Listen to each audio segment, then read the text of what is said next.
Hello, I'm Christine, the creator of Aging with Ability, where my goal is to provide encouraging resources for older adults to improve their health and age well. Today's video is going to focus on one of the resources on the website, which is called the Home Safety Checklist for Falls Prevention. So I'm going to talk through that and how it works, and it's a free resource, so if you want to download it, that would be great, and you can print it out and use it. And we'll just kind of talk about why that's so important, and it's a good place to start in thinking about your overall health and also the importance of preventing falls.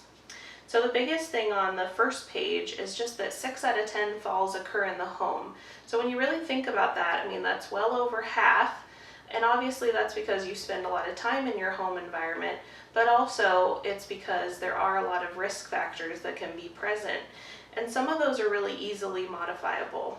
I work in home health, and so I go to people's homes all the time, and I see some of these easily changeable factors and, offer suggestions. And that's kind of what this is going to get you thinking about is, are there simple things you can do to prevent a fall at home? Because you might have had a fall in the past or know someone who's had a fall and had a minor or a serious injury from that. So the more we can do ahead of time to prevent those from happening and keep you mobile, the better. So on the second page, kind of talking about some of just the basic home safety considerations. So thinking about rugs or cords, are there toys or pet toys around? Do you babysit your grandkids and you've got a box of toys and sometimes they're all over the place? And general clutter as well. Is it typical for you to have clutter on the floor or blocking a hallway? That's very common, and it's just something to think about to start making a plan. The other big thing is lighting. So especially with my patients that I work with, I talk about lighting from the bedroom to the bathroom for nighttime. And maybe in the past that was fine and it worked out well, but sometimes vision changes have occurred, or you started to use a cane or a walker, and you really need that extra light to make that safer for each night. So think about that. Another thing is stairs. Stairs are a huge issue, especially with the different heights and different depths. It depends on your foot size, it depends on how old your home is. Is there a railing available? Is there 2 railings available? So those are some things that I see commonly as well. And a lot of times it's as simple as adding a railing, and then that's a lot safer for you to use. Thinking also about the outdoor environment. Is there a lot of uneven ground, the sidewalk, those roots that grow up under them, and it makes it harder for you to go get the mail or get out to the car, that type of thing. So it's not just in the home, it can also be outside the home, and thinking about what you can do to improve that.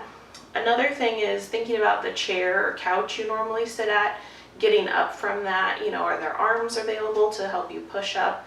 Or is that something that you might need to consider to continue to be independent? So that, those just really are basic considerations.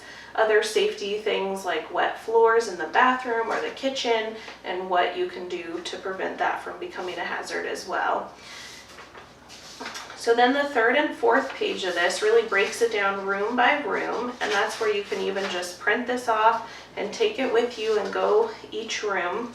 And I kind of just broke them down into what would possibly be in that room. So like the dining room, for example, are the chairs at the table easy to access? I've seen a lot of people with really heavy chairs, or the opposite, where they have rolling chairs on a slippery floor. And again, that's just kind of something to consider as far as where you're at with your mobility, how easy or difficult that is for you to do every single day. And outdoors, lighting is important as well. Outdoors, if you're coming home in the evening and the pathway to the door is not clear and not well lit, that can be an issue as well. So those are just some of the basic things that you can start to think about, and that breaks it down room by room, and it lets you have a little bit of space to write in some notes. So, oh, that cord in the bedroom, I need to address that, or hey, maybe this needs to be changed, or I need an organizational system for these items so they stop being on the floor or in this corner or wherever I need to get to. There's definitely some things that are changeable, picking up some of the items or putting, the cord in a different location, getting non-skid pads for under your rugs. And then there's things that are not changeable. So that narrow doorway that your walker doesn't fit through or something like that. So that just gets you thinking about the home environment and falls and what you can do to improve that environment and make it more safe. So, I would encourage you to download it. The link will be below the video here, and you can take a look at that and definitely email me with any questions, or if you find something in your home that you'd like a suggestion for, I would love to talk about that with you. And obviously you can consult local resources as well. Any home health therapist would be happy to look at your home environment and give suggestions. And that's a lot of our job, is really making the home the safest place possible, because we know how big of a falls risk it is. Or even having a local resource to install a grab bar in your shower or something like that. So, finding that in your area is helpful when you identify that risk and can really make your home a safer environment. So I really hope this was helpful, and definitely feel free to download the 4-page handout and print that off so you can go around your home and take a look at how safe it is. Thanks for joining me today.